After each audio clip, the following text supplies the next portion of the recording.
This thing is crazy. It won't let me pin the link, but it is what it is. I will be back.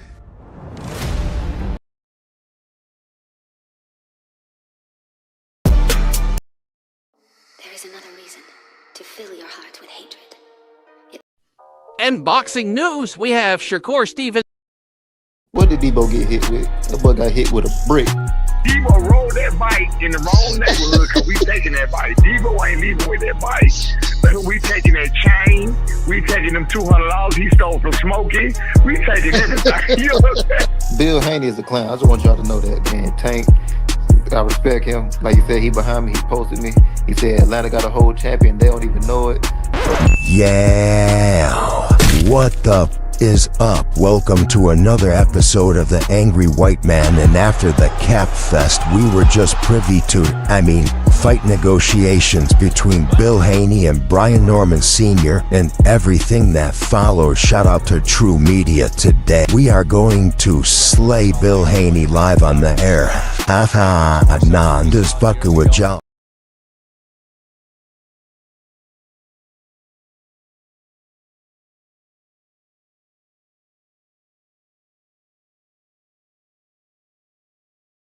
Damn, I was just over here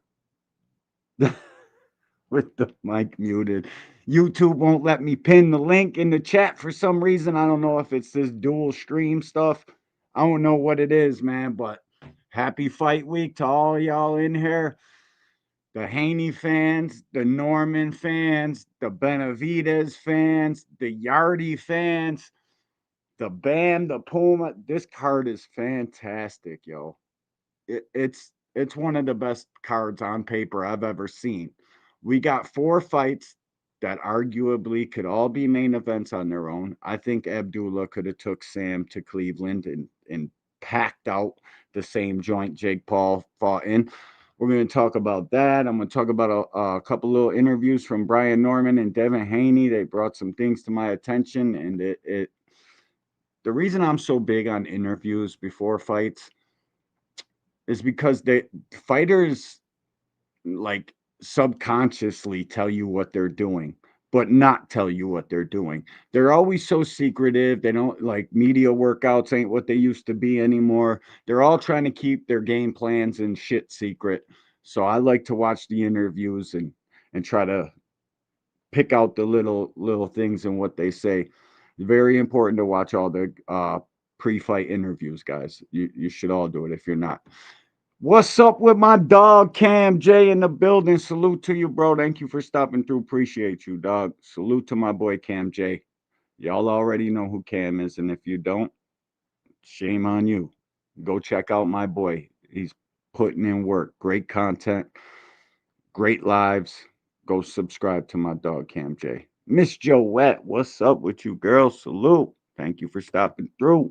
Appreciate you. Lee Jackson, what it do, homie? Salute. My motherfucking dog, all things in the building. As always, salute to you, Brody. Appreciate you pulling through. I just rewatched that Brian Norman versus Santillian fight, and Devin not ready for that kind of dog that Junior got. And that's facts, bro. And here's the thing about Brian Norman in that Santillian fight people don't realize, and this is why watching the pre-fight interviews. Oh shit, my camera not on. And this is why watching the pre-fight interviews matters. Santillian in the Santillian fight, the game plan was to box from Brian Norman Jr. But he ran his legs out doing some pre-fight 7 mile run. I'm about to pull this up right now, and he ain't have no legs for that fight. So he had to stand in the pocket and bang with him the way he did. Like he couldn't move around the ring. The plan was to box and move. Watch, I'll show you. I'll show you. Let me get this joint up here real quick. Shout out to hold up, I gotta pull it up. William Old School. The link's in the chat too, man. If you end up watching, you want to come up, bro. I don't know. I forgot to text it to you. My bad. Anybody, the link's in the chat. Y'all already know what it is, bro. All right, let's get to it. This is Brian Norman Jr. on the Stomping Ground. Shout out to the Stomping Ground, man. You know what's crazy about this whole shit? They got all the bells and whistles, bro. They literally rolled out the red carpet for these guys, and they got 8 fucking Saudi billionaire dignitaries fucking fenced in, and that's the only people watching all these fucking strobe lights going off, main stages. It's just crazy for like fucking 10 people, 10 guys that don't even like boxing. I just much rather have this shit in the United States. And if I'm biased because of it, then so fucking be it. All right. Because it just seems like a waste to me, guys. Tell me, if this card wasn't in fucking Vegas, bro, I'd pay $1,500 to sit on the floor. No problem. No questions asked. I would definitely be there. I hate that these joints are in Saudi, bro. And that's been my whole shit the whole time. I care about American boxing. It's so fucking, this app is dead. I'm probably not even gonna make the $100.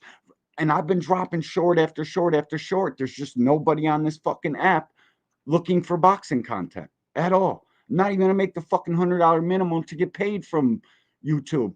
I don't really even care about that. That's not what I do it. We need boxing in America, man. We need this shit here. This fucking fight, this card, everything about it, it just seems like a fucking waste because it's all the way over there in Saudi, where Americans have a hard time traveling there, even if we want to go there for other reasons. Americans and Saudi don't mix. We blew their fucking country up. Y'all don't remember that shit? Y'all don't remember George W. Bush, all that?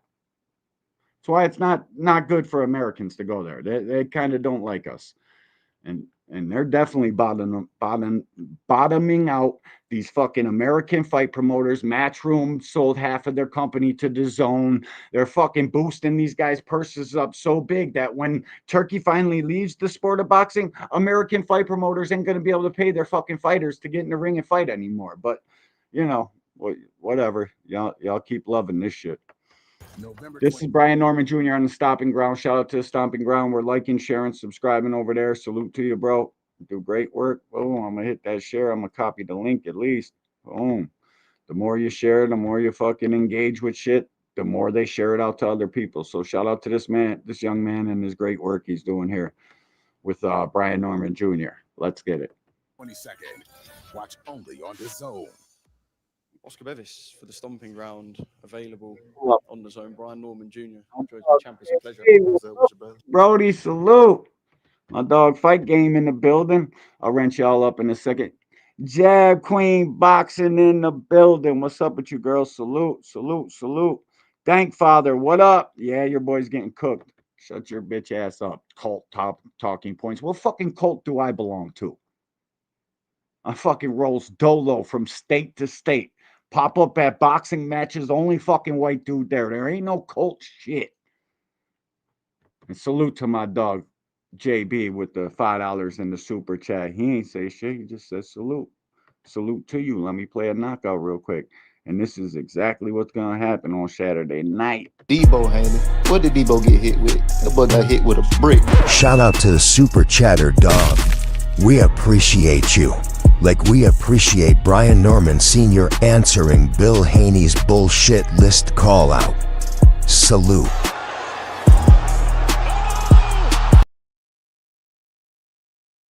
Yeah, YouTube got this channel all the way shadow banned. There's no way I could pop up and have 5 fucking people in here. It's atrocious. But salute to my dog JB with the super chat, man. Appreciate you, dog. This shit's crazy, bro. It's super crazy. YouTube be doing your boy dirty, bro. Let me play this joint and get my dog a wrench. Give me some of your time. I'm good here in Riyadh for a big night for yourself as well. Is it fair to say that we're here not just because it's a good fight, but we're here if we take it back to that little altercation in New York? Would that be the kind of the key to why we're here, would you say, Brian? He says that the key why we're here? I mean, the fight was already made, so I won't say. Let me turn this shit up. My bad. But shoot, it's fight week. I'm just ready to step into the ring and then handle that situation. Mr. Fist, what's up with you, bro? Salute to you, man. Thanks for popping through, bro. Appreciate you. Salute to everybody in the building. Smash the like button. YouTube ain't fucking with your boy, obviously, so a share would help too. So salute to y'all. Devin, that night, any nerves or? I won't say that. I just say just extra. I just say that just extra. Like, if you go back and just watch everything, that wasn't even the temperature of the room at the time. And like, even after dude did what he did, the whole time I was smiling. So like, of course, I handled that. I took care of that, but it's just unnecessary. I'm saying, Like, what you doing all JB. that for? What about the involvement of a bodyguard? One more time. The involvement of a bodyguard. He need a new one. He not good enough. I mean, at the time I was like probably 160. I don't know how big he is, and you let me do that to you. So get another guy. Would you make of the character Devin Haney before we talk about the fighter? Would you make of the Miss Joette, I don't know if everybody's in the same chat with this stupid vertical, both streams. I don't know why they did that, but YouTube definitely always fucking with this channel. We swear too much. I don't know what it is, man, but they don't give everybody the same opportunity. That's for sure. Maybe if I came out here and was a goofy and fucking didn't swear and tried to keep it fucking goofy, I guess they would send my shit out. Poi Pounder, what's up with you, champ? Salute. Josh Sanders, what up, Brody? Salute to you, man. Thank y'all for stopping through. All right, I gotta there's some good shit in this interview. character? What do you mean? Make him a character? Like the man. What'd you make of the man, Devin Haney? Shoot, he's a character. What you just said, he's a character. He's not a real man. As that right there. I'm gonna say he watched too much TV, watched too many movies, and he's not his own human. You get what I'm saying? He's AI. So but now if you sit here and have a conversation with him, it won't feel real. You feel me? It will feel like he's thinking about his answer. You see how I'm just flowing right now? I don't care what I say, because whatever I say is how I really feel. I'm not finna sit here and have to make sure it's the right answer. No, this is who I am. So I feel like you might mimic some of the greats with the one-liners, the snappiness. Man, you asking the question for a reason. I mean, I've seen what you said about you asking the question for a reason. Trying to reel it in. There's only one person in here. But no, he's definitely Crazy work, man. Try to Crazy mimic work. other guys as well. What you just said, Floyd, that's his main guy that he tried to mimic. And even the way he going about it is wrong. Like, for example, I look up to Floyd as well. He's a great fighter. Actually, I was just watching him up in my room just a minute ago. But I look at Floyd for the hustle he put in.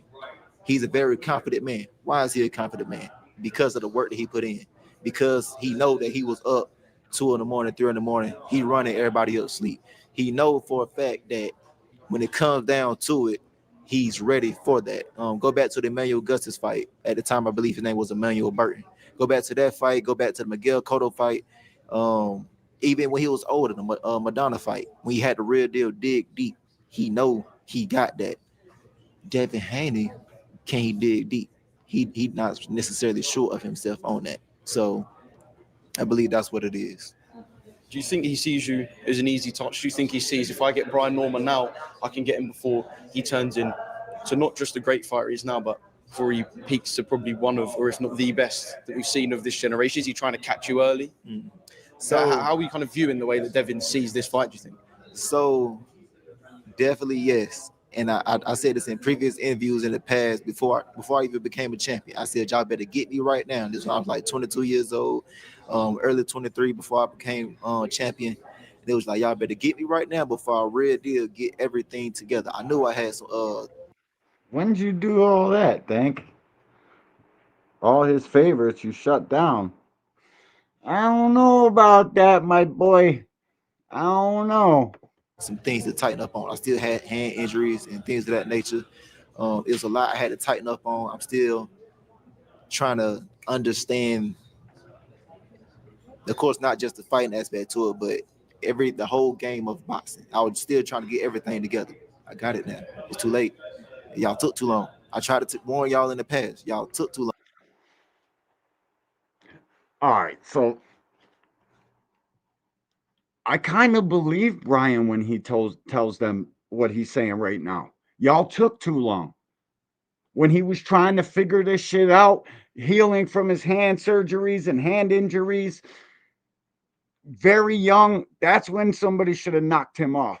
I don't know if Devin Haney's ready for this kid, bro. I think let me not say that. He's probably ready for him, but I think he's severely underestimating this kid. thinking he's nothing but a puncher and I'm levels and all the goofy talking shit that the Haneys do when they get into a big fight and using Floyd's words word for word. Like, bro, I think they're severely underestimating this kid and his abilities, and most of all, the fucking punch on him. Like, bro, because if he is just a power puncher, when you add boxing skill to power punching, it becomes a cheat code. Believe you me, this kid knows how to box just as well as Devin Haney does. He learns it from a man that's been in boxing for decades longer. You guys can try to pump your heads and pump your spirit full of this fake narrative bullshit that Devin Haney's been in bigger fights on bigger levels. None of that shit matters once that first fucking bell rings and they're in that 18 by 18 foot ring. I promise that. You better hope Devin Haney is this fucking gift to God boxer that y'all are talking about. I've never seen it. I don't think the Ramirez performance was boxing at all. I think that was avoiding a fight. At the times in that fight when he did box, Ramirez didn't fucking throw punches. So you got a false sense of security over that shit. I think this shit's going to be shocking, man. I really do. I think you guys are going to be shocked at how well this kid can really fucking box. And if that's the case, and if he can box with Devin Haney, it's only a matter of time. It's literally, the time is going. All we're doing is waiting for him to connect on a fucking punch. Because Devin Haney, I don't care what level of boxer you think he is, in every fucking fight he's ever gotten to, he's been hit. Often. Too. Like, I don't know where you guys seen Devin Haney outbox somebody like fucking Shakur has, like, and not take a fucking power punch the whole fight. Nah, dog. Devin Haney ain't that, and that's why I've always liked Devin Haney a little bit more than Shakur and them. Like, because Devin Haney will fucking fight with you. He actually get inside, fucking rough it up a little bit, and then start clinching. But see, that's my fear for Devin, is he's gonna get in the inside and go to clinch, and that's where it's gonna end, bro. So that's one piece of Devin Haney's game y'all got to remove from here. He's not going to be able to move around the ring and then grab and clinch, scuffle it up, clinch. Once he goes to clinch, Brian Norman is a very, very dangerous fighter. He ain't got to fucking put all this power in a shot to hurt you. I hope Devin Haney's weight cut. I hope that the chin was from his weight cutting. And that's a lot of y'all. I hear a lot of y'all arguments and the shit y'all type in chats. And that's what I've gathered y'all are banking on. You better hope it was Devin Haney's weight cut. All of this fucking mythical shit. He's not cutting weight. And since when do we start fucking giving fighters credit for cutting weight? You guys are trying to turn it around to like a bad thing. Oh, that was making Devin Haney less of a fighter cutting all that weight. If it was doing that, they wouldn't fucking do it. For no times. They wouldn't risk not one fight if that's what it was doing. They do this shit for a fucking size advantage and a size advantage alone. That's why they cut that much weight. Nothing else. There is no fucking, why would you knowingly handicap yourself to get into bigger, more high stakes fights? It don't make no fucking sense. We're not doing that. We're not saying he's a weaker fighter because he's cutting weight and trying to make it somehow a credit thing because he cut so much weight. Y'all are trying to give him credit for this shit. It's bizarre, man. Stop that shit. He's trying to get it early, but he don't realize this is just my alley-oop. It's literally just that. You thought you got me at a good time when you literally got me. Sports salutations, OG. How you doing today? Everybody in here, hold up. Let me pull up my dog, my OG Kaz. Kaz Sports, everybody in here, y'all all got wrenches. Go subscribe to my OG. Learn yourself some real fucking boxing, the history of boxing. Every day, 2 p.m. Kaz Sports, salute to you, OG. Appreciate you stopping through. Flyer, what's up with you, Scooter? Salute, bro. Belt ass, yeah, I know. Sunchild, what's up with you, champ? Salute. Talib, my dog, salute, bro. Thank y'all for stopping through. Did I miss any? Zach B, my motherfucking dog, bro. Salute to you, Brody. Happy fight week. Where's he at? There he is. Pulled up Dank. Dank thought he took a good picture and shit, so he changed his picture to his meme mug and shit. Salute though, Dank. You my dog too. Shit, I was about to upload the Boxing Hacker pic and show everybody who Boxing Hacker is so we can know him by first face bases and shit. But I couldn't find the picture on my phone. Probably deleted that shit because I got too much fucking screen recordings in here making content. I was gonna show his mugshot. Hacker, you better stop fucking with me, dog. You better have that hundo too. We're on, bro. Our bet stands. Any bet I made on Brian Norman Jr. and Devin Haney, we are 100% still on. Antelan Cuevas, Sasaki. That feels like a new beast of a fighter. Is that Thrill Hill? Salute, OG. Thanks for stopping through, Brody. because there's world champion status? I had the recipe. I found the blueprint. Actually, believe it or not, when I Santillion, I was still trying to find myself in that fight. So, and you seen what I did with that? Like, go look at that fight. I ain't have not one bit of legs. The weigh-in on Friday, I ran 7 miles that Wednesday.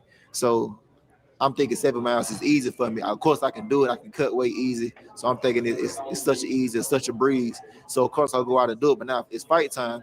Where my legs at? I ain't got none. So the whole game plan was to go out there. He ain't had no legs in that Santillion fight. That's why he didn't box with him. That's why he was moving. That's why he was boxing and moving. Hold up. Who just came in here? Salute to Thrill Hill. I said salute to you. Who else? Bruce Gas, quadruple OG in the building. Salute to you, bro. 2 cents. What's up, Jay? Salute. Everybody in here, y'all all know 2 cents. And if you don't, go get to know her. Great content, great lives. Go subscribe. Salute. Salute. Norman about to lose. Jay, I don't know what you've been looking at, but I don't know where Devin Haney's this skilled boxer that everybody's trying to make him out to be. I don't know why people hate Brian Norman so much, but the facts of the matter are this kid can box and fight, and y'all are gonna fucking find out on Saturday. I think the Puma Bam fight's probably gonna steal the show. It's gonna be the most competitive. That's the only competitive fight, actually. Like, I think Puma and Bam, then Norman and Haney, then Abdullah, then David Benavidez. So they kind of got it swapped like backwards, you know what I mean? They should have Puma and Bam as if it goes according to competitiveness. Puma and Bam, the main event. Haney and Norman are where they're supposed to be, co-main. Then it's going to be Mason, Noakes, and then David Benavidez. I think Puma Bam's the most competitive fight on the card.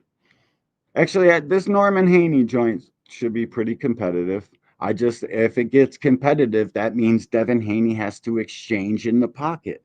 And once that happens, any one of Brian Norman's punches can hurt Haney. Any punch can be the punch for Haney. But there's a flip side to that. He is definitely, this is his first full fight at 47. See, I count the 43 fight. That's kind of that's technically a welterweight fight. But so Devin should be fresh on the cut. He shouldn't be fucking going through no drastic weight cut. Brian Norman been here. That could affect the fight a little bit. But see, Brian Norman says that he's going to stay at 47 and rule that shit with an iron fist because 54 would probably be too much for him. If you're honest about the shit, that's what I would do if I was Brian Norman. He don't got no big frame like that. He's wide shouldered, but he looks like he should be able to make the weight pretty easy. And especially if he's saying that he'll rule this shit with an iron fist, I believe him, bro, because there ain't nobody at welterweight. Is Conor Benn coming back down to 147? I don't know about that, bro. The Ring magazine got Conor Benn ranked as the number 4 middleweight on the planet. Like, dude, y'all guys can't see how fucking biased that shit is. That's on you.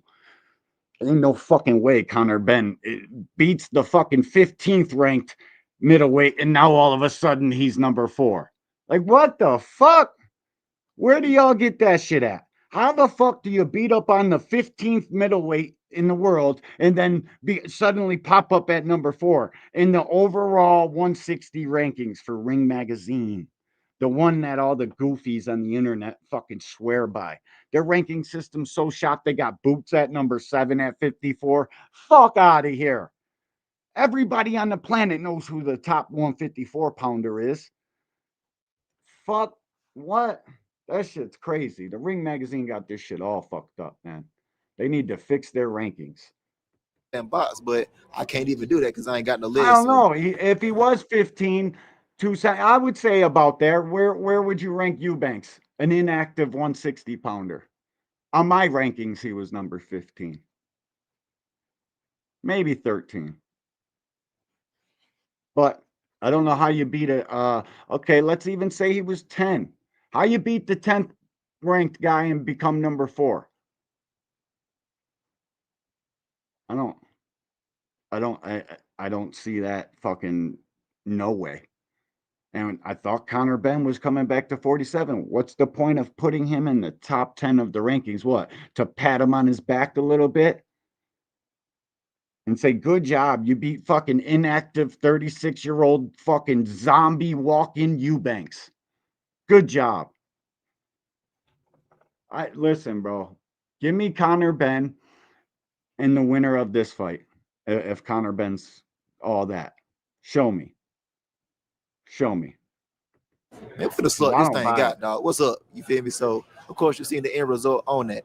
But then after that, I had the hand surgery. It was 10 months off. And during that whole time, just because my hand tore up, that's this hand. I got a whole nother hand. So I'm in the gym working on the right hand. You get what I'm saying? So I'm still in the gym. I'm still number 4 at 60. I got 10 months of processing. I got 10 months to process the whole, what do I need to do? I learned this from this fight. I learned this from that fight. Don't run 7 miles 2 days before weigh-in. That's what I'm saying, Jay. It's like, this shit is so corrupt. And all of us fucking content creators, we're trying to fucking tell you what Turkey's biased agenda and shit, buying the Ring Magazine, what the fuck that was all about. And Conor Benn being ranked number 4 at 160 says that louder than any fucking thing he's ever done.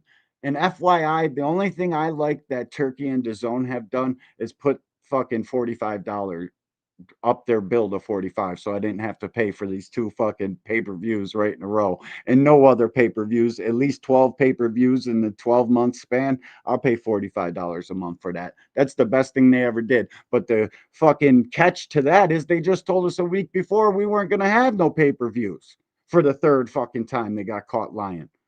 So I don't even know if that's good. Don't do this. Don't do that. Make sure you cut weight the proper way. So I went through the whole process of everything, and I found it. So then with the Cuevas fight, what happened? I knocked this man out with a jab. He never been knocked down before, but I made him quit. I made him look. The ref said, "Look at him." He looking over here like, I don't know what you tell me. Look at you, folks. I'm not looking that way. I'm not going back in there with that monster. You feel me? I had him doing that, and then I come back with a Justin Saki fight. I mean, look, here's the thing about the Cuevas fight. Most casual and fake hardcore boxing fans wouldn't know. Bob has money in Cuevas. Cuevas is a Puerto Rican dude that they think can be a fucking big star. They put Brian Norman in that fight to get knocked out. The man was never knocked down, never fucking even close to hurting a fight. Literally put his fucking... And Cuevas can punch. Cuevas got fucking the same kind of power as Brian Norman. The shit, you feel it on your shoulder. There ain't no way in hell you're going to fucking get hit by one of those type shit. Top Rank put Brian Norman in that fight to fucking lose. They want their money in Puerto Rico, where the Latinas are at. Where they actually support the sport and spend their hard-earned money on this shit.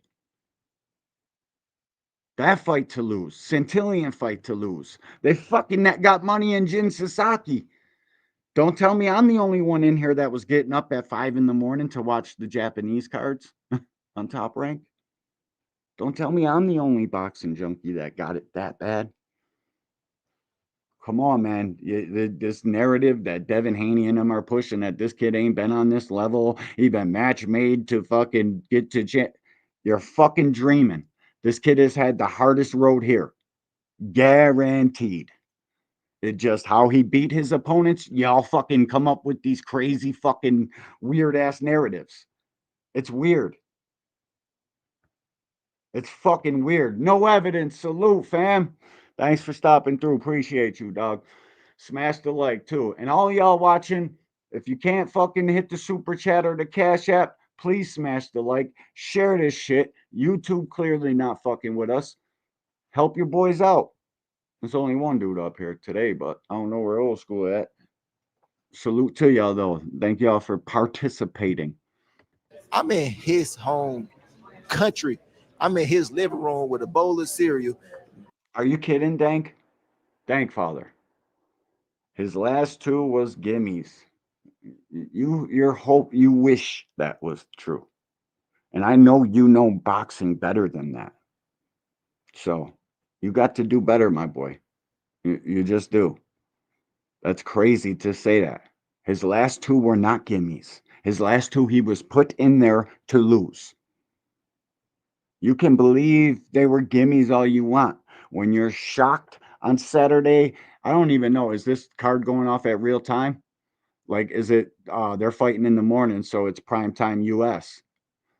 I wonder why it's everything's around the US, but Saudi is somehow boxing capital now. They said on their fucking live stream today, the media workouts that were a joke. Now they're the boxing capital. Like, bro, y'all are going to be shocked when you find out that this kid was in fact matched to lose by the best matchmaker in the game. You'll see. No shirt, no pants. I'm in drawers and socks. Eating, you feel me? I'm on his couch, kick back like this. Hey, Notice it's the two biggest Devin Haney fans in here. And I love the Devin Haney fans. They're the most delusional fan base on the fucking planet. Like by far.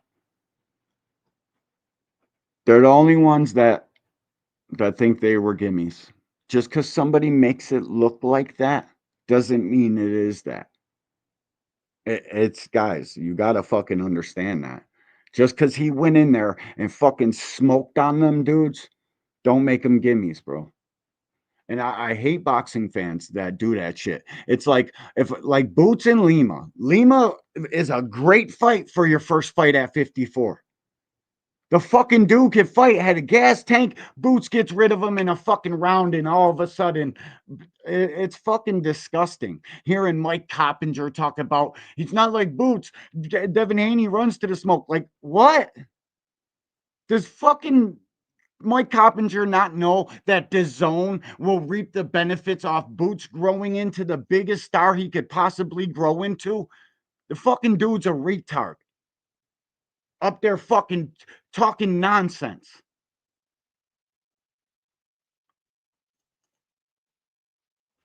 Homie, what's garbage, up? You feel me? He fighting for a lot. You don't think he not? And guess what I do? You seen the rest. Knockout of the century, knockout of the decade, knockout of boxing in general. You get what I'm saying? Stop taking credit from these young men because they make easy work out of their opponents, bro.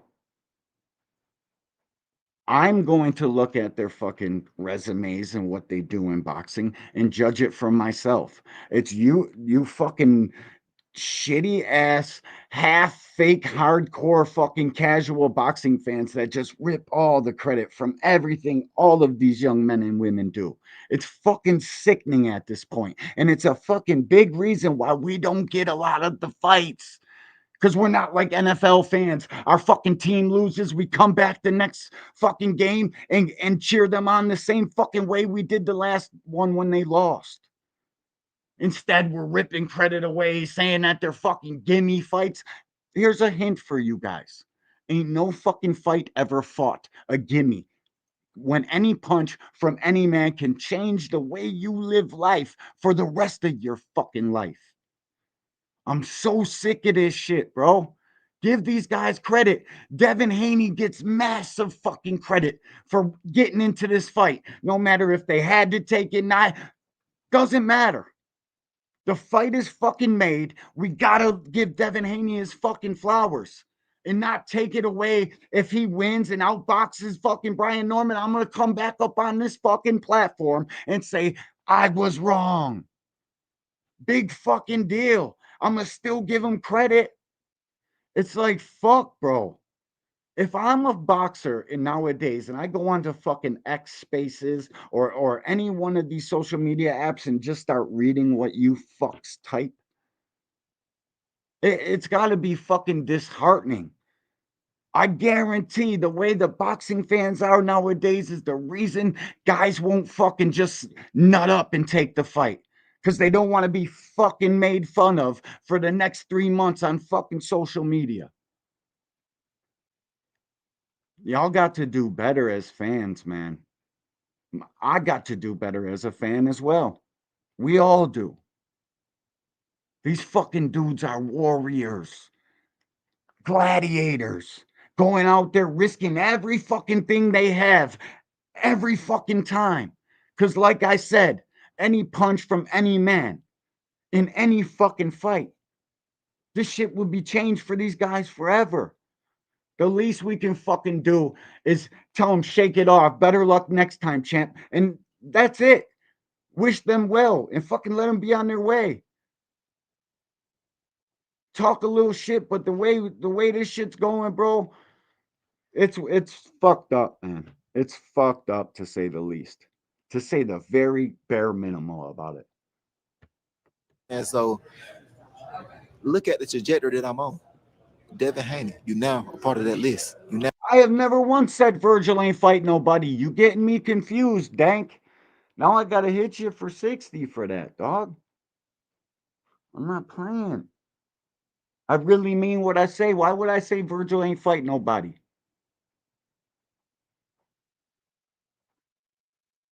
I ain't say that shit on here. Fuck it. What? Gotta breathe. Take a breather for a sec. Now part of my resume. You now part of my story. It's just another chapter in my book. Now after this, let me turn the page and keep this ball rolling. Even one of his sparring partners, Elijah Flores, has said that he backs you to win this fight inside the distance. Oh, you said one more time? He backs you to win this fight inside the distance. One of Devin's sparring partners. What it sounds like say to you? It sounds like a smart man. I mean, that's my dog. And believe it or not, he was literally perfect for this fight. Like Elijah Flores is a very sharp fighter, very on point fighter, and he will definitely be known very soon in the elite level. Elijah Flores is definitely a guy on the up and coming, and we will all definitely hear more and more and more about him. Like, Elijah can fight, bro. And the only thing, Dank, Father, that I've said about Virgil Ortiz is his resume. The fucking Madrimov and the Boachuk, like, people are putting that out there like that's the fucking gold standard. I don't think Boachuk is that good of a fighter, bro. There's nothing to the man. He's just fucking wobbling around the ring, throwing fucking lefts and rights. For a guy with skills, Boachuk is fucking food, and that's why he wouldn't sign to fight no Boots Ennis. Because he knows. His team knows. This shit Boots ain't playing. He may have a smile on his face. That's just cover up as far as I'm concerned. That dude's a demon. He's here to hurt you. He's not just coming out here and boxing for 12 rounds. Good boxing match. Nah. I'm taking your kidneys with me, your liver, your fucking 3 ribs, separate your fucking L1 to L3 in your back. Really fucking you up. Lifelong injuries and shit. Boots is a different demon, bro. I just think Virgil's resume, the Madrimov shit, and what you guys are really saying about Madrimov is he beat Terrence Crawford when you're giving Virgil Ortiz all this fucking credit for fighting a guy coming off a loss. Madrimov can fight a little bit.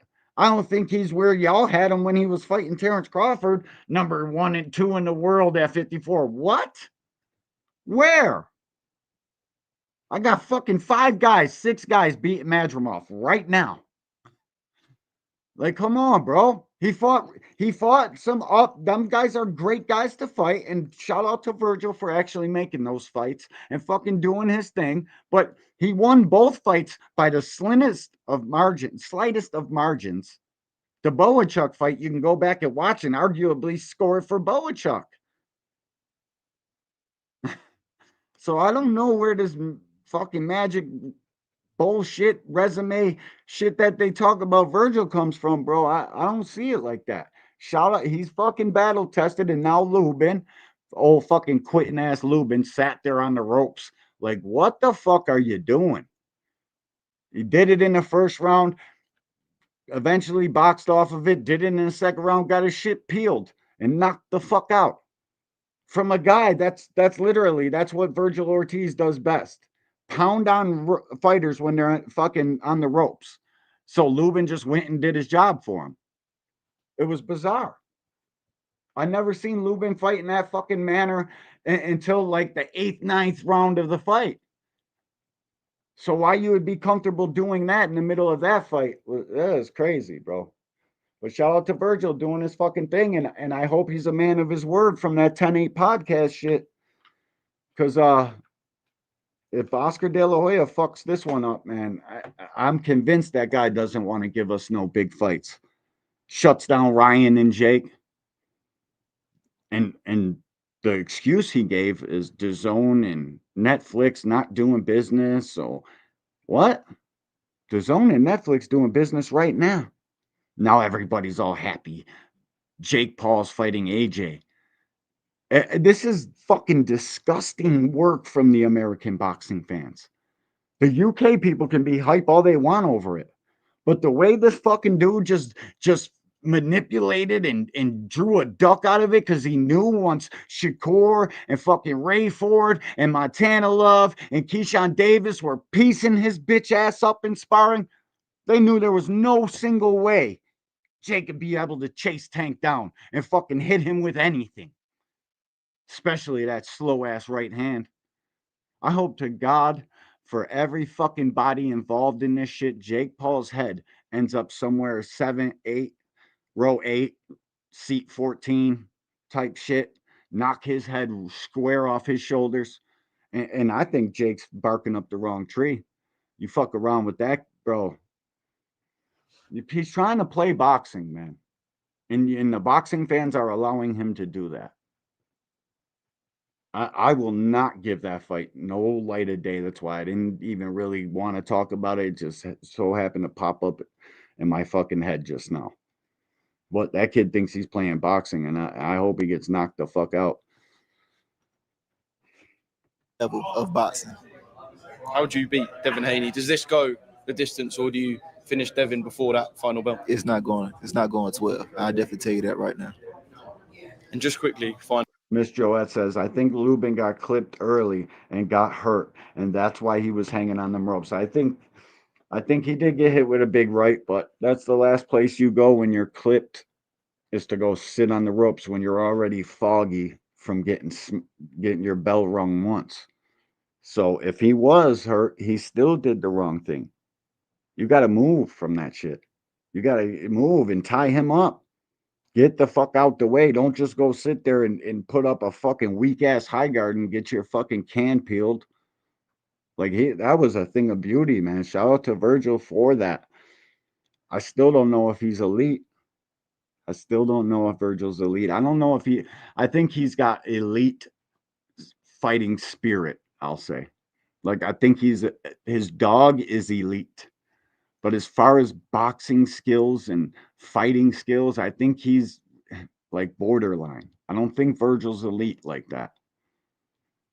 But he can prove me wrong. He proved me wrong. I was picking Lubin, but my other half of that prediction on the show was that Virgil Ortiz would duck. I hope I hope what happened. I literally prayed on it.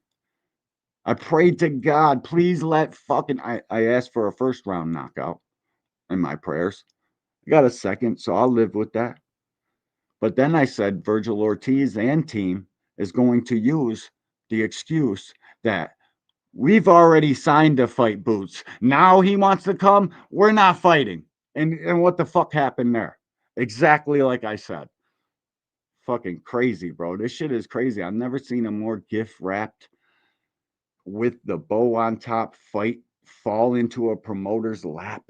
Both guys fight under your banner.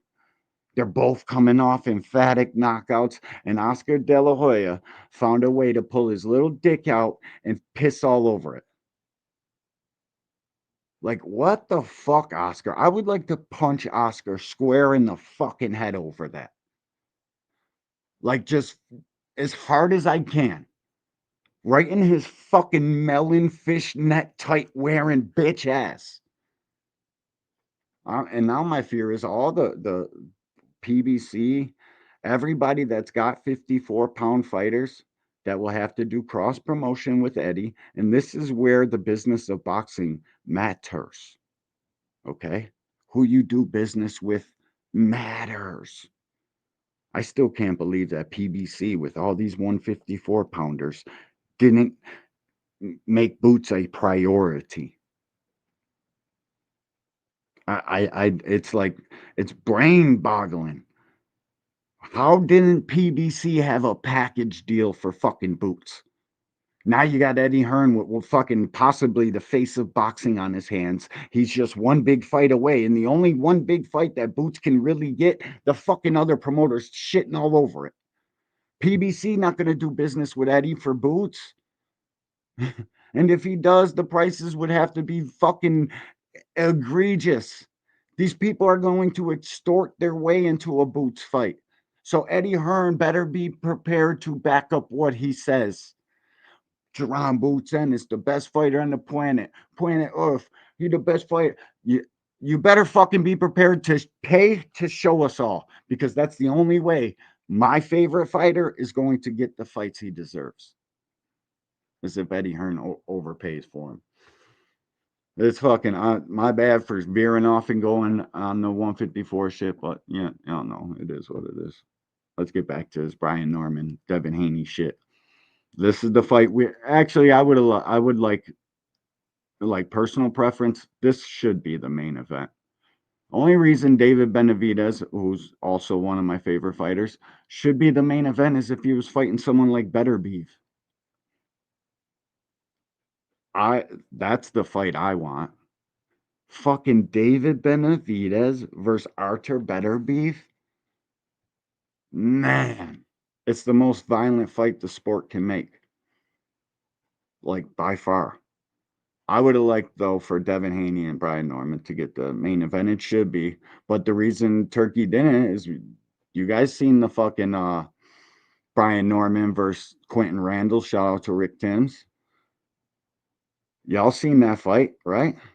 You seen how ugly that shit was? That's the only fight you guys can look at of Brian Norman's and think that Devin Haney's got a chance. It's that one. But here's the thing. Brian Norman broke his hand in like the fucking first round of that fight. Couldn't throw the shit hard at all. He was on the IQ, like he was struggling to fucking think about shit to do. I don't know what his ailments were, but I definitely know that's when he fucked his hand up one of the times. So that's the only fight you guys can go to out of tape and think that Devin Haney's going to outbox and spectacularly beat this dude, because he's going to have to 12 zip him. And I hope he don't go out there and run for the fucking hills and try to jab once and move and move and move. Like, the movement in the Ramirez fight would have been good if he didn't just keep moving without stopping and setting a boxing trap. He wasn't boxing off the movement. He was just moving and picking very few spots to fight, fighting in spurts, moving in fucking abundance, fighting in spurts. I hope Brian Norman figured this shit out and got that Quentin Randall. He still won that fight, so I'm sure he don't mind winning an ugly fight like that. And that's why it's not the main event. It's because it could be an ugly fight. It could just be fucking Brian Norman running after Devin Haney all night, and that's what I think it's going to be. I think Devin Haney, he knows he's got to box. He knows he's got to move. Because, listen, all you're doing is rolling dice every time you choose to fight Brian Norman in the pocket. So I understand Devin Haney running for the hills. I just hope that he works a little bit more off the movement, because he definitely could run Brian into a shot Brian doesn't see coming. That very fucking can happen. That very well can happen. But I just don't think once Devin Haney feels this kid's punch, them hands going in the pocket, we logging laps. And I hope Brian and his dad and all the shit they've been talking, because they've been talking heavy. And that's the problem with talking heavy. That's why not many boxers do that, because you look dumb as shit if you go out there and have the same struggles as you did with Quentin Randall. You look fucking terrible if that's the case. See, I think that they've worked on it, and they know exactly what to do in those boring matches and times when it becomes fucking, where you got to chase these guys down. I think they worked on that. And that's the beauty about having a god awful fight like that. And you're going to learn from it. That's what fighting is about. That's why this Floyd Mayweather fucking everybody's got to be undefeated shit. It's the stupidest thing in the world to me, bro, because I know fighters need to lose to get better. They need to get their asses kicked in the gym, on the fucking main stage. That's how you learn on what your deficiencies are and get better at them. This is going to be an interesting ass fight, man. Very interesting. We had Conor I'm going to Benn finish this one out, and then we got a Devin Haney joint. and Chris Eubank Jr. too the other day. Eddie Hearn wants world titles Hacker! for Conor Benn. After this fight, would you entertain Comes coming in to here the UK, fucking doesn't packing even out say what an up. arena, packing out a Comes stadium to fight charging Conor you Benn? at 2 cents. I would say sometime in the Crazy future, work, but my bro. very next fight, I would like to have a homecoming fight. I need to take care of business right here first and have a homecoming. But after that, the door is open for any and everything. Final message to Devin and Bill Haney as well. He's been quite outspoken over the years, but I know he's had a bit to say. Final message to Devin and Bill. It's just a message from the future. My bad, dog. I ain't mean to do you like that. You feel me? But how you up to you, brother? The Ring 4, November 22nd. Watch only on. All right, let's. Oh, Floyd Schofield Sr., fucking clout chasing like crazy. Get off Abdullah Mason's nuts, Auntie Skull. You were offered a fight for Abdullah versus Floyd, and y'all turned it the fuck down. You're not allowed to come on the internet after that and act like you're some sort of killer and doing all this dumb shit.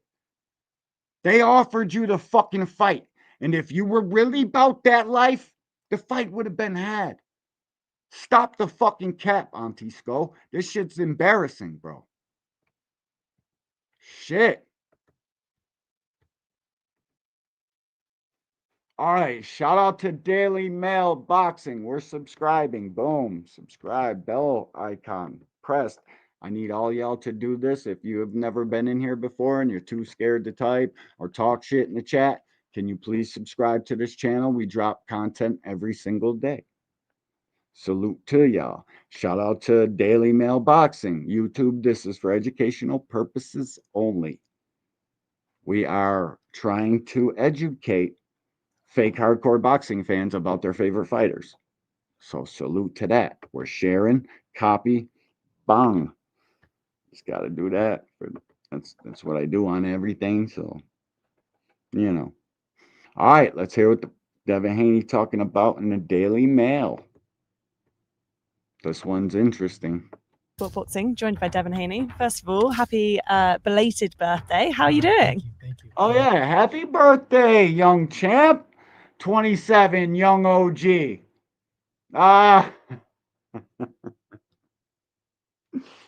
Young old goofy. I'm doing great. How are you? Yeah, I'm not bad. Look, this is a chance to become world champion again in a third weight class. Talk to me about what that does. JB, talk to him.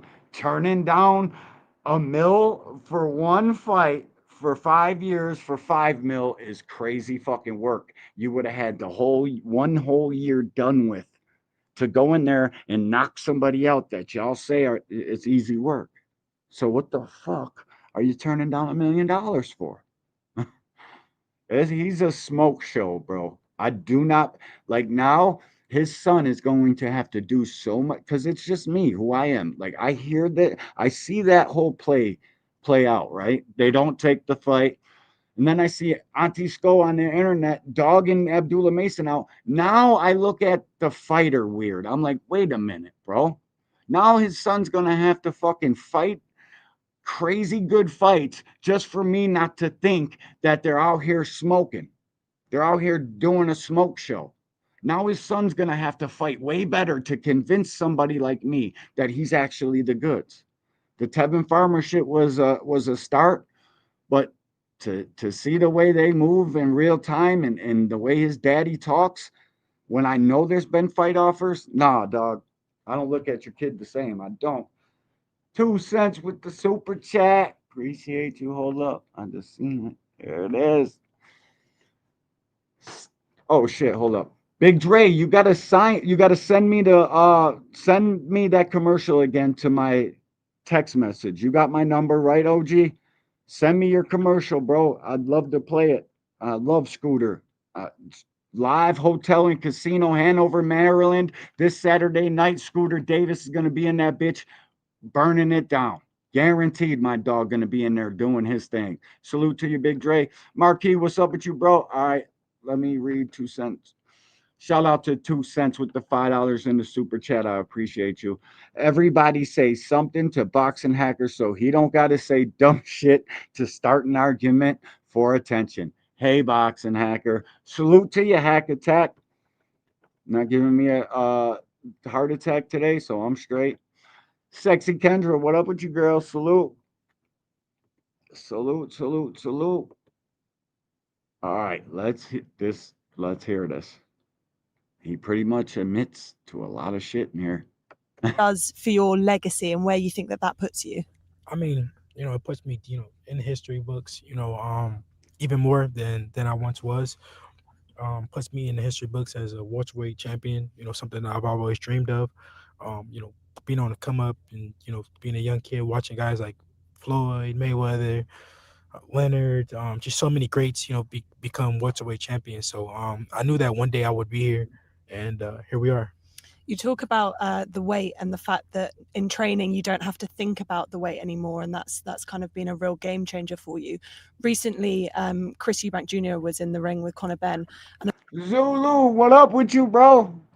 What it do, Zulu? Salute. A lot of talk after the fight was about how cutting weight over the years has impacted him drastically.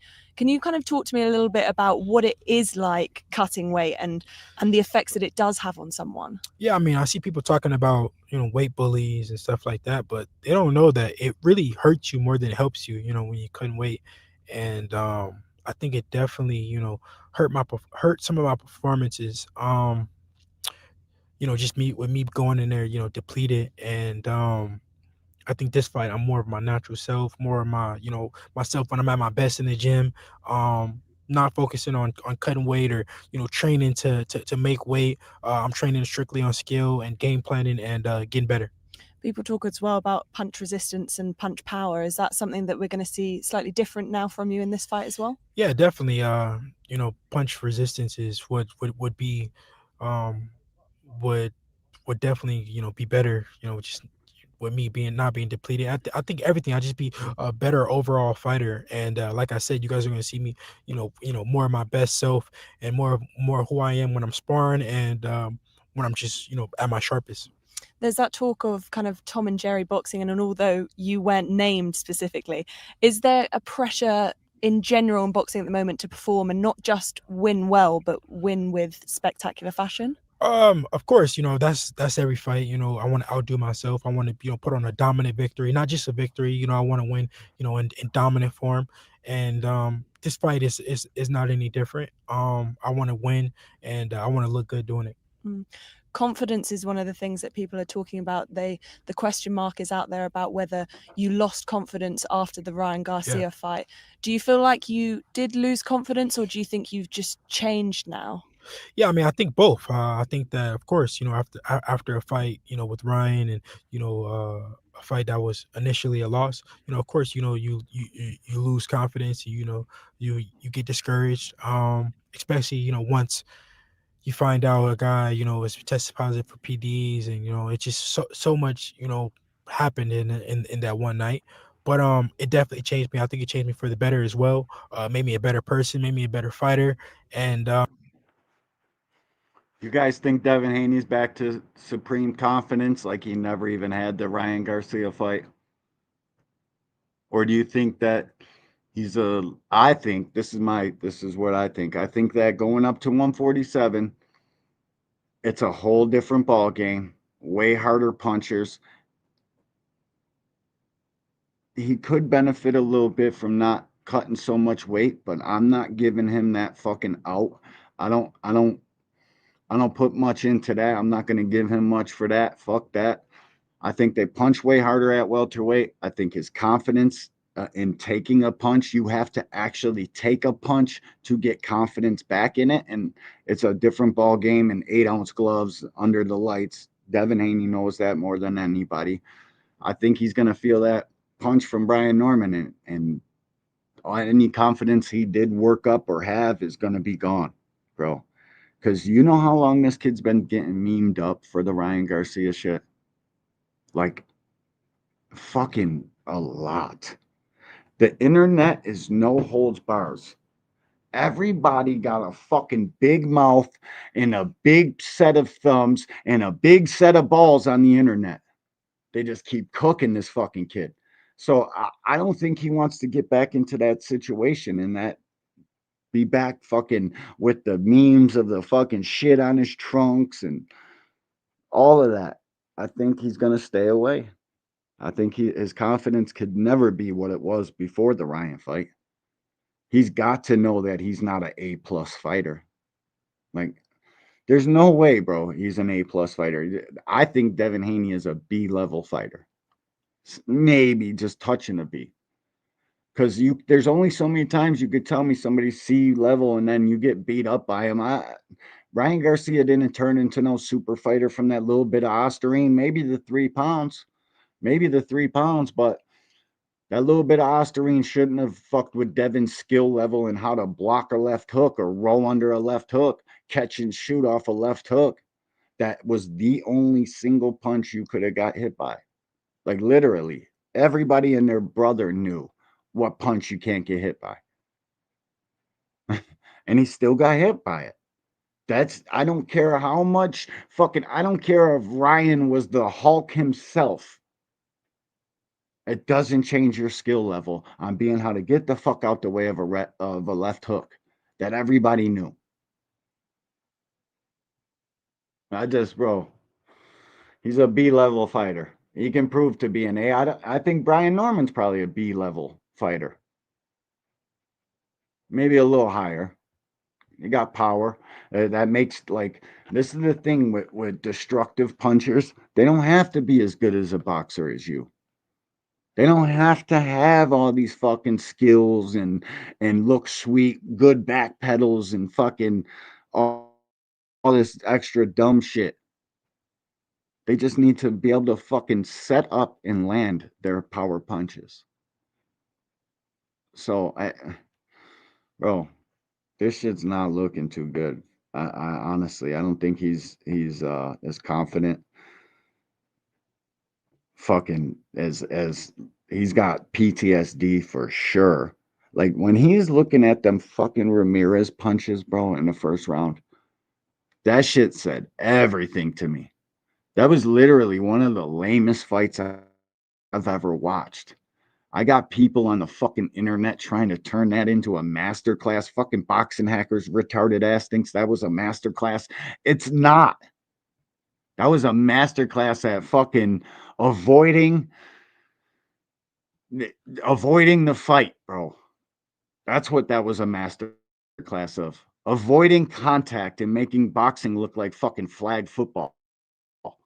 Flag boxing. That's what that shit was. Flag boxing. I'm out. Catch me if you can. Jab, jab. Pulled your flag. I'm out. Damn, that was close. Damn, that punch was close. I can't be getting hit by that shit. Fuck this. I'm gonna go out there and run away from this kid for 12 rounds straight, and then my dad gonna have super fans thinking that shit was a master class. So he's gonna go out there and do the same shit because of people like Boxing Hacker. That's what's gonna happen, guys. Because people like Hacker, fucking Frequent, they're gonna cap Dank too. Dank says he's a boxing fan, an overall boxing fan, but you say something about Devin Haney, it ain't, that goes out the window.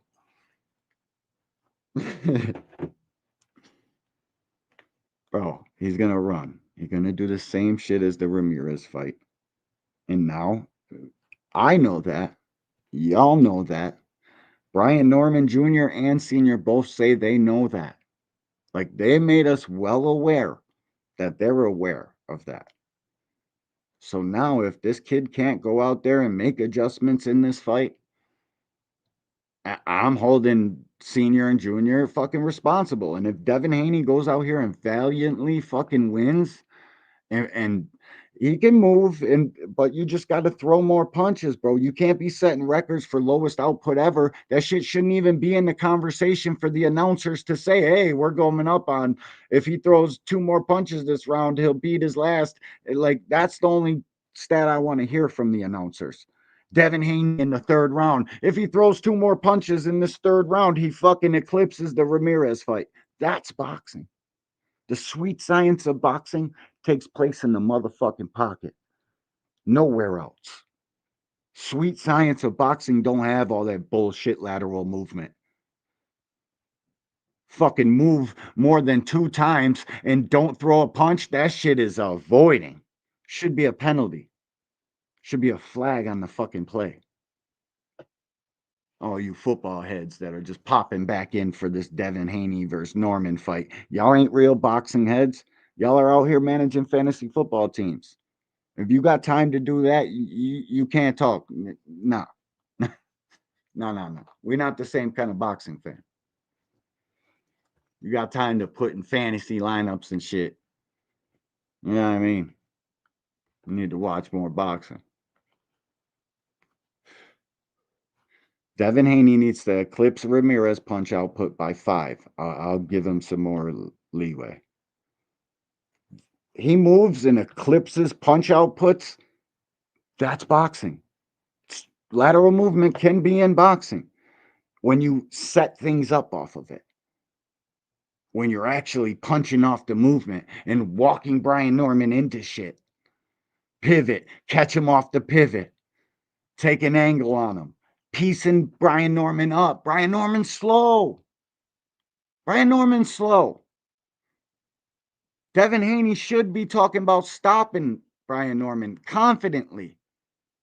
The skill set this kid really has. But does he have the balls to execute with that skill set? I don't think so. I think the Ramirez fight told us and showed us all. He's got to do something to prove it now.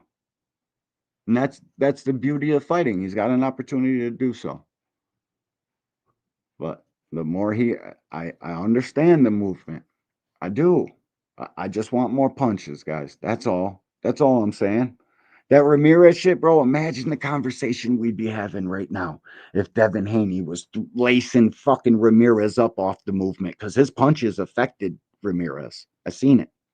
I seen Ramirez get hit with a hook. Fucking, it took like a second for him to throw his hands all the way up and say, oh shit. You can tell he felt that punch. So if Devin Haney was just a bit more active off the movement, he probably would have stopped Ramirez. And what the fuck kind of conversation? He wouldn't be on the undercard. Devin wouldn't be on the undercard of David Benavidez right now. It would be flopped. It would be Devin Haney on the fucking main event if he would have stopped Ramirez. You want to bet? Any of you Devin Haney fans want to bet on that? What kind of conversation will we be having about Devin right now? The fucking Wednesday before his fight. We'd be having face of boxing conversations. We'd be having way different fucking. Devin would be the heavy favorite. Instead, he's going in there off a track meet. Shit's lame, bro. I hope to God he throws punches. Alan So Stang, salute, bro. What up with you, eh? Salute. That's what I'm saying, bro. Like, look, Devin not stopping nobody. He could have stopped Ramirez. He could have. There's no listen. This kid's ability. He could have stopped Ramirez if he would have. The fucking couple flurries we seen when he decided to let his hands go, the 1, 2, 3, he was connecting off that shit. So if he does that 10 more times for 5 rounds straight, Ramirez looked like a shot out, plodding, slow fucking fighter just chasing Devin Haney around the ring all night. That was easy work for Devin. He should have fucking stopped him. But this kid's too pussy to fucking find out if he can do something like that. And if he's not, show me. And all this fake fucking bravado. Devin Haney wants all the big challenges. Why? Because he fought Regis at 140? Get the fuck out of here. Get the fuck all the way out of here. Tailor-made Regis Prograis. Fucking in Boxing Hacker, save it. I already know what you're going to say. Fucking people were hoping Regis knocked Devin out. They weren't picking for him to knock Devin out. Every fucking top YouTuber I heard say something about it. I hope Regis knock his ass out. My heart picking Regis, but my boxing brain telling me to go with Devin. Everybody knew that. And that shit, as far as fucking everybody asking for the Regis performance, that tells you how bad the Ramirez performance was, because that fucking Regis fight was a shit show. This kid was barely throwing punches, just standing there looking all fucking night. Regis wouldn't throw punches. That shit was awful. We're asking for that over the fucking Ramirez performance because that shit was fucking terrible. Y'all about to find out about all these levels Devin Haney ain't on. That's what y'all about to find out. Because Brian Norman's a good fighter. He got good power. I like the way he talks. I like his charisma, his aura, everything about the kid. I'm literally, I don't fucking, but I don't think he can beat everybody at welterweight like that. He's slower, but that punch makes me rethink that shit. Because I know it only takes one from him. Like, and the guys that like Santillan, for that fucking kid could take a beating. He was fucking concussed after round 1. Kept getting hit with concussive punches by a guy with no legs. Yeah, Santillan could take a beating because Norman got hammers. He got real fucking shit. So I think Norman is good enough to beat Haney. Maybe Haney fucking was suffering from the cut. Maybe Haney fucking pulls out, says and is confident. But I don't know, man. I don't know. I don't think that's gonna happen. I think Haney gets stopped. I think he's not on the same fucking levels that they talk about being on. I think he knows of those levels, but being on them, no way. You gotta have a bit more punching power, though. Real talk. A bit more. He's just not, dude. He's just not. I never seen him go out there and fucking box on a magnificent level where he's just not getting touched. Nah. The best Devin Haney fights in the pocket. He does that against Brian. There's no fucking doubt about it. He's getting caught with a shot. And we're going to see if he's got a chin. I don't think so. I don't think he's got the confidence chin. This shit's going to be bad for y'all. But hey, I could be wrong. I just look to bring that all that experience with me to the ring on November 22nd. How do you get back in the ring though with confidence in the system? Lee Jackson said, oh shit, you said something before that. No, let me get away. And Devin, 32-0, and his fans still saying Loma is his best win. And he beat Kambosos for undisputed. Loma, see, for me, I don't think Devin won that Loma fight, bro. At all. At all.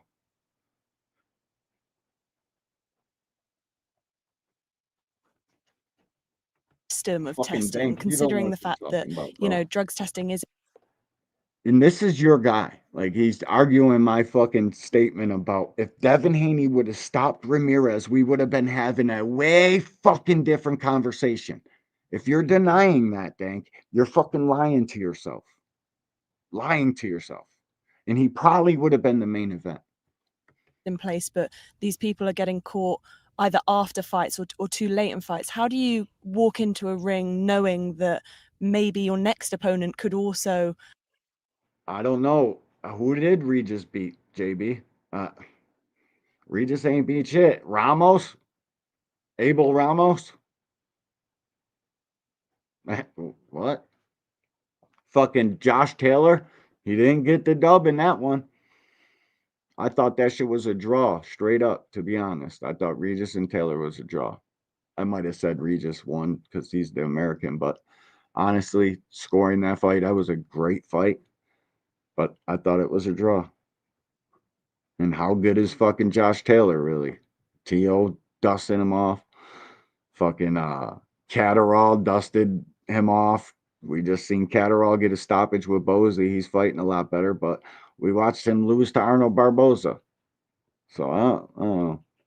Maybe styles make fights, and you fight all these guys, you're gonna do good against some and bad against others. Matter of fact, I know that's what it is. I hope these guys all fucking fight.